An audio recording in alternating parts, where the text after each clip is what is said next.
A'udzubillahi minasyaitonirrajim. Bismillahirrahmanirrahim. Assalamualaikum warahmatullahi wabarakatuh. Jumpa kembali di channel Sampul Hitam yang tentunya akan berbagi cerita. Dan untuk kisah kali ini akan menceritakan sebuah kisah yang berjudul Bau Masakan di Tengah Hutan. Cerita ini ditulis oleh Eka Fitriani. Dan bagi teman-teman yang ingin membacanya secara langsung, teman-teman bisa langsung kunjungi link yang saya sudah siapkan, ada di deskripsi.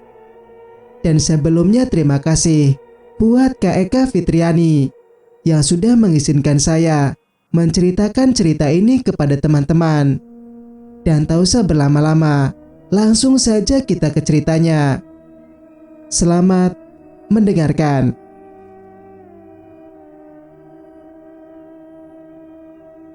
Mas, bangun. Aku membangunkan Masaki yang tidur di sebelah kananku. Kenapa, Yang? Dia bertanya dengan mata yang masih mengantuk. Siapa sih tengah malam kayak gini masak? Aku menanyai Masaki. Jujur saja aku takut. Bulu kuduk merinding setiap kali tercium aroma masakan. Terlebih tengah malam seperti ini. Biar aja lah. Orang kali yang lagi masak. Ayo tidur. Masaki mengajak aku untuk kembali tidur. Entah mengapa mata ini tidak mau terpejam. Di tengah hutan karet yang rindang, pohon-pohon menjulang tinggi. Rumah kayu di tengah hutan yang gelap dan sepi. Malam yang sunyi dihiasi dengan suara bermacam-macam binatang. Suara burung hantu yang merdu bersaut-sautan dengan lolongan anjing yang melengking dan derik jangkrik yang berlomba membuat bulu kuduk semakin merinding. Seperti malam-malam sebelumnya, setiap tengah malam pasti akan muncul bau masakan. Meskipun tidak setiap hari, namun kemunculannya selalu tengah malam atau setengah satu malam. Hal yang wajar jika bau masakan di perkampungan yang padat penduduk. Tapi ini di tengah hutan, perkebunan karet dan sawit yang luas. Apa mungkin Bu Sri? Mana mungkin masakannya bisa tercium ke sini. Sedangkan jarak kebun Bu Sri dan kebun Masaki sekitar 5 hektar. Pertanyaanku dalam hati. Aku berpikir seraya terus mencium aroma masakan yang tidak hilang dari penciuman. Hidung ini tidak berhenti mencium. Aromanya seperti masakan yang sudah lama, yang terus dipanaskan, semacam gulai nangka atau kacang panjang yang sudah berhari-hari. Agak gosong dan sedikit kering. Begitulah kira-kira gambaran aromanya. Semakin lama semakin kuat. Entah sudah berapa kali aku mencium aroma masakan di tengah malam. Terkadang tercium semur ayam, rendang daging, bahkan pernah juga mencium aroma kue-kue tradisional. Merasa aneh saja bila dipikirkan. Semakin lama, membuat perut menjadi mual. Kepala terasa pusing. Berulang kali aku membangunkan Masaki, namun sedikit pun Masaki tak bergeming. Mas, bangun. Aku takut. Suaraku pelan dan terus menggoyang-goyangkan badannya. Tidur aja dek. Nanti juga hilang kok. Jawab Masaki yang kembali tertidur. Masaki pernah bercerita jika di hutan Sumatera itu ada lelembut yang disebut dengan bunian atau bangsa jin penghuni hutan Sumatera. Mereka juga beraktivitas seperti manusia. Namun itu dongeng yang turun-temurun. Masaki pun belum tahu kebenarannya. Bau itu semakin tajam, semakin menyengat. Aku berusaha untuk memejamkan mata, namun aroma itu terus mengganggu. Aku membaca ayat kursi dan ayat-ayat yang aku bisa. Benar saja, perlahan-lahan bau itu menghilang. Namun tiba-tiba suara kuku tajam menggaruk dinding kayu. Dinding kayu rumah yang aku huni saat ini. Suara itu semakin sering, seolah-olah pemilik kuku itu berkeliling, mengitari pondok kayu yang kini aku tempati. Peluh keringat bercucuran, tangan dan kaki terasa dingin. Tubuh ini seolah tidak mampu digerakkan. Aku berteriak dengan kencang, tapi hanya sebatas di tenggorokan. Bibir ini seakan terkunci. Tubuh ini seperti ditimpa beban berat, sehingga tidak dapat digerakkan. Lagi-lagi bunyi itu terdengar. Suaranya semakin dekat, sangat dekat seperti di dinding kamar tempat aku berbaring. Sepasang telingaku menangkap jelas suara kuku tajam yang mencengkeram dinding, seakan merayap ke atas atap. Tidak lama, suara langkah kaki berjalan di atas, dan kuku panjang yang beradu dengan atap. Atap yang terbuat dari aluminium itu dengan jelas memantulkan suara. Seseorang berlari ke sana kemari sebelum akhirnya melompat ke atas pohon karet, seperti bergantungan dari satu pohon ke pohon lain. Mas Zaki, aku bicara dengan teriak, namun Mas Zaki tidak mendengar teriakanku. Ya Allah, tolong aku. La haula wala quwata illa billah. Allahu Akbar. Dengan sedikit meronta, aku bisa kembali menggerakkan anggota tubuh ini. Nafasku memburu dan tersengal-sengal. Jantungku bergemuruh, berdetak sangat kencang dan tak beraturan. Rasanya seperti berlari ratusan kilometer. Sangat lelah. Aku duduk di atas kasur, mengatur nafas yang masih belum stabil, dan sedikit menggoyangkan tubuh Mas Zaki, berharap agar ia terbangun. Mas Zaki, teriakku pelan. Aku tak kuasa menahan tangis dengan apa yang aku alami malam ini. Loh, kamu gak tidur dari tadi, Dek? Mas Zaki terbangun dan menanyai aku. Aku menggelengkan kepala dan menceritakan semua kejadian tadi kepadanya. Itu cuma perasaan kamu aja, Dek. Udah, jangan dipikirkan. Ayo tidur. Mas Zaki memeluk aku sebelum akhirnya aku dapat tertidur kembali. Singkat cerita, menjelang fajar, setelah menunaikan ibadah sholat subuh, Mas Zaki bersiap-siap untuk berangkat bekerja, menoreh getah karet, sebatang demi sebatang pohon yang menjadi sumber pencaharian kami. Aku menyiapkan sarapan untuk Mas Zaki. Tidak lupa, aku juga menyiapkan peralatan kerja untuk Mas Zaki yang akan digunakan di lapangan. Berbagai alat-alat deres atau nyadap sudah selesai aku siapkan. Saat aku hendak membuka pintu rumah, Mas Zaki terlebih dulu menahan langkahku, menyuruh aku membuka setelah terbit fajar. Memangnya kenapa, Mas? Tanyaku pelan. Gak apa-apa, Dek. Biasanya subuh-subuh Mas sudah buka semua pintu kan? Iya ya, jawabnya gugup. Kami berdua menikmati sarapan dengan lauk seadanya, sambil sesekali bercengkrama. Setelah selesai, dan matahari pun sudah menampakkan cahayanya, Mas Zaki berpamitan untuk berangkat bekerja. Dek, Mas noreh getahnya agak jauh di pinggir sana. Sambil menunjuk ke arah yang dituju, aku mengangguk. Sebelum pergi, Mas Zaki menasehatiku untuk tidak pergi jauh-jauh dari rumah kayu tempat kami tinggal. Setelah kepergian Mas Zaki, Aku mencoba mengitari rumah, memastikan apa yang terjadi semalam tidaklah benar, hanya tahayul atau halusinasi saja. Aku menghentikan langkah sejenak.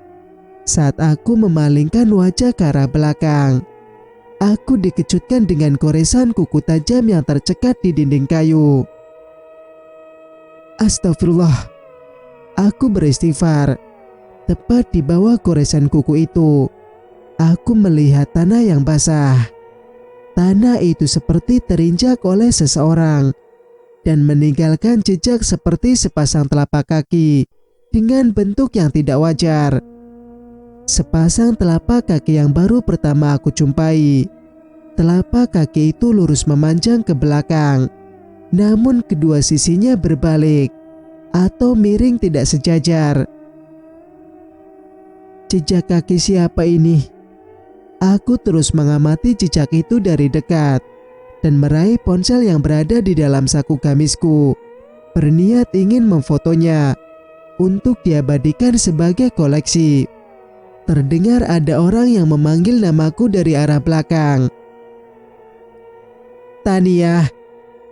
Aku menoleh ke sumber suara, tapi tidak kutemukan siapa-siapa di sana.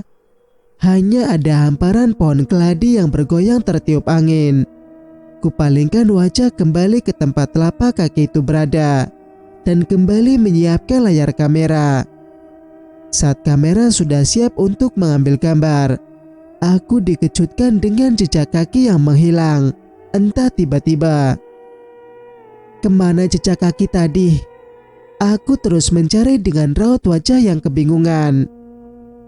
Terdengar suara ranting yang terinjak oleh kaki dari balik semak belukar yang berada di samping kananku. Sontak membuat aku terkejut dan ketakutan. Dengan langkah 1000, aku berlari memasuki rumah dan menutup pintu rapat-rapat. Tidak lama setelah itu Masaki pulang. Tidak terasa hari sudah menjelang sore. Aku menutup semua pintu maupun jendela rumah. Tidak lama berselang, terdengar azan maghrib berkumandang. Setelah kami selesai menunaikan ibadah sholat maghrib. Dek, nanti Mas mau ke rumah Mang Adam. Ada perkumpulan kelompok. Kamu mau ikut apa mau di rumah? Masaki menanyaiku. Perkumpulan kelompok petani karet. Mereka berkumpul setiap 3 bulan sekali. Mereka akan membahas tentang masalah perkebunan, harga dan juga perawatan kebun. Masing-masing akan memberikan solusi atau meminta solusi seputar karet maupun sawit. Aku ikut aja deh. Tapi jangan malam-malam pulangnya ya Mas. Iya, jawab Masaki. Setelah sholat isya, kami bergegas ke rumah Mang Adam. Sekitar 1 jam perjalanan. Akhirnya kami sampai di tempat tujuan. Terlihat bapak-bapak sudah berkumpul. Tidak hanya bapak-bapak, istri-istri mereka pun ikut. Masaki memilih bergabung dengan bapak-bapak yang ada di tempat itu. Dan aku memilih membantu ibu-ibu untuk menyiapkan hidangan sederhana seperti goreng-gorengan dan makanan ringan seperti keripik atau kacang-kacangan. Ibu-ibu pun banyak berdatangan. Tidak lama kemudian, Busri juga datang. Kami saling berbincang. Sesekali tertawa kecil, menanyai kabar dan seputar kebun. Aku lo tadi pagi mau masak ayam. Sudah tak bersihkan. Bumbu sudah aku siapkan. Ayamku hilang. Salah seorang ibu-ibu bercerita. Hingga semua mata tertuju kepadanya. Lah, kok bisa Wak? Seorang menimpalinya. Ya nggak tahu, bingung kali aku itu. Ibu itu menjawab. Ikhlaskan saja Kak, potong lagi nanti. Ibu yang lain menimpali. Saat aku ingin membuka suara. Malah di kebunku kalau malam ramai orang jual beli kayak di pasar loh Bu. Suara Busri mendahuluiku dari arah belakang sambil meletakkan nampan dan duduk di sampingku. Semua orang saling bercerita satu sama lain, menceritakan kejadian demi kejadian yang mereka alami. Aku hanya menyimak dan mendengar, membuat bulu kuduku merinding.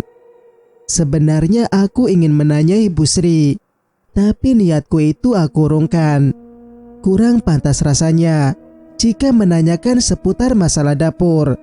Kalaupun itu Busri yang memasak, apa urusannya denganku?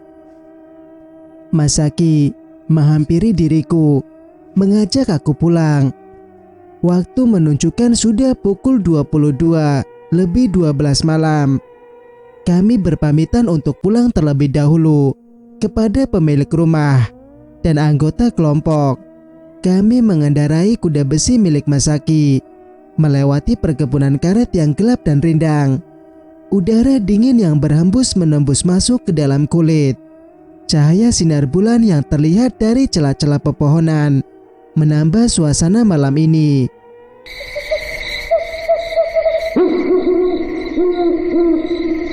Suara burung hantu ikut meramaikan suasana perjalanan kami. Entah mengapa, perjalanan pulang terasa lebih lama. Berbeda saat kami berangkat. Semua terasa sangat cepat. Dek, kamu takut? Suara Masaki memecah kesunyian di tengah-tengah perjalanan kami. Enggak kok, cuma dingin aja, jawabku bohong, dan sambil terus memeluk erat lingkar pinggang Masaki. Dek, jangan menoleh ke kiri ya. Tutup aja matanya kalau takut, Masaki memberitahuku. Emangnya kenapa, Mas? Tanyaku ingin tahu. Nurut aja. Nanti di rumah Mas ceritain. Iya, jawabku malas. Rasa penasaranku sangatlah tinggi, mengalahkan rasa takutku saat ini. Tanpa menghiraukan ucapan Masaki, aku menoleh ke arah kiri. Terlihat hamparan kebun sawit yang tertata rapi. Terlihat sebuah pondok kayu yang sudah tua dan tidak terawat lagi, tepat di tepi jalan yang kami lalui. Sorot lampu motor sekilas menyinari seseorang yang berada di pintu rumah itu. Aku memperjelas penglihatan ini ketika motor yang aku dan Masaki kendarai melintas tepat di depannya. Sosok laki-laki kurus, berperawakan tinggi, mengenakan baju serba hitam, berdiri, dan aku berteriak sekencang mungkin. Masaki hanya tertawa melihat aku yang ketakutan. Makanya, nurut kalau dikasih tahu. Masih ngeyel aja, ucapnya meledek. Aku takut, Mas. Hih, ngeri. Itu orang bukan sih? Demit. Aku terkejut dengan jawaban Masaki. Demit, tanyaku kembali. Iya, jawabnya lagi. Kepala laki-laki itu terlihat tergantung di sebuah tali. Terlihat bola mata terbelalak dan lidah yang menculur. Tubuhnya terombang-ambing di atas tiang gantungan. Tangan dan kaki mencuntai ke bawah. Terlihat dengan jelas raut wajahnya yang pucat dan separuh bola matanya hampir keluar. Aku membayangkan kalau sosok tadi itu mengikuti dan tiba-tiba duduk di belakangku atau bersandar di punggungku. Aku bergidik ngeri melihat bayangan sosok laki-laki tadi. Sepanjang jalan aku terus beristighfar dan memeluk erat pinggang Masaki. Mas, bawa motornya pelan banget sih, tegurku kepada Masaki. Perasaan kamu aja itu, Dek. Aku menghela napas dalam-dalam. Mungkin rasa takut ini membuat semua terasa lama dan seperti masih berputar di satu tempat saja. Tidak lama setelah itu, sepeda motor kami berbelok memasuki perkebunan kelapa sawit. Aku melihat sekeliling jalan yang kami lalui. Tidak ada cahaya, hanya kegelapan malam yang terlihat. Angin malam yang berhembus menggoyangkan daun-daun yang hanya terdengar suaranya. Terlihat sepasang mata merah di tengah-tengah pepohonan kelapa sawit, seakan-akan sedang mengawasi perjalanan kami. "Mas, itu apa?" Aku menunjuk mata merah yang menyala. Tepat di sebelah kanan, jalan yang kami lintasi. "Itu cuma pantulan cahaya, Dek."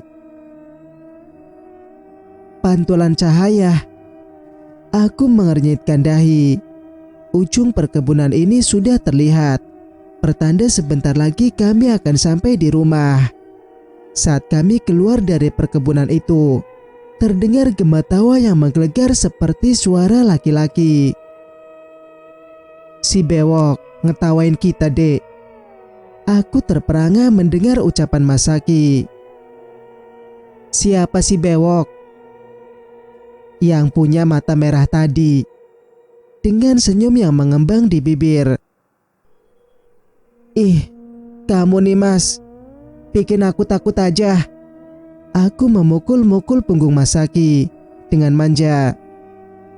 Mas Zaki terkikik melihat aku yang sedang marah. "Alhamdulillah, akhirnya sampai di rumah," ucap Mas Zaki senang. Aku turun dari sepeda motor. Aku berdiri menunggu Mas Zaki yang sedang memarkirkan kuda besinya. "Mas, ayo. Ngapain masih di situ? Ngeliatin apa sih?" Tanyaku ingin tahu. Terlihat Mas Zaki yang sedang memperhatikan sesuatu ke arah semak di kebun kami. "Kayak ada orang tadi di situ, Dek. Apa mungkin perasaan Mas saja?" "Di mana?" tanyaku. "Tadi berdiri di situ, tapi udah gak ada. Gak usah dipikirkan. Ayo masuk." Aku dan Mas Zaki memasuki rumah. Suasana di dalam pondok sangatlah gelap. Aku menyalakan senter kepala sebagai penerangan. Setelah membersihkan tangan dan kaki, kami menaiki tangga menuju kamar, merebahkan tubuh yang lelah. "Mas, aku tidur dulu ya. Udah ngantuk banget nih." "Iya, Dek. Mas juga udah ngantuk." "Semoga gak ada hal-hal aneh lagi," gumamku dalam hati. Singkat cerita, tenggorokanku terasa kering. Aku terbangun untuk mengambil segelas air minum yang terletak di atas meja. Tidak jauh dari tempat tidur, aku meneguk air minum dan meletakkannya kembali ke atas meja. Saat aku hendak kembali ke kasur, cakaran kuku di dinding itu kembali datang. Tidak lama setelah itu, suara langkah kaki berjalan menaiki tangga. Tangga itu menuju ke teras di sebelah kamar tidur aku dan Mas Zaki. Terdengar lantai papan yang berbunyi. Karena material rumah berbahan kayu, jika berjalan di atasnya akan mengeluarkan bunyi dan getaran. Kuku tajam itu seperti sedang menggali di atas papan teras kami. Aku mencoba memberanikan diri untuk melihat apa yang terjadi di luar. Aku berjalan menuju pintu yang terhubung ke teras, mencari celah untuk mengintip. Lubang di sela-sela kayu terlalu kecil. Aku tidak dapat melihat dengan jelas. Saat kunci pintu ingin kuputar. "Jangan, Dek." Mas Zaki menahan lenganku. Cerita pun bersambung. Jika kalian suka dengan ceritanya, jangan lupa untuk like, komen, dan subscribe channel ini agar bisa mendengarkan cerita-cerita berikutnya. Wassalamualaikum warahmatullahi wabarakatuh.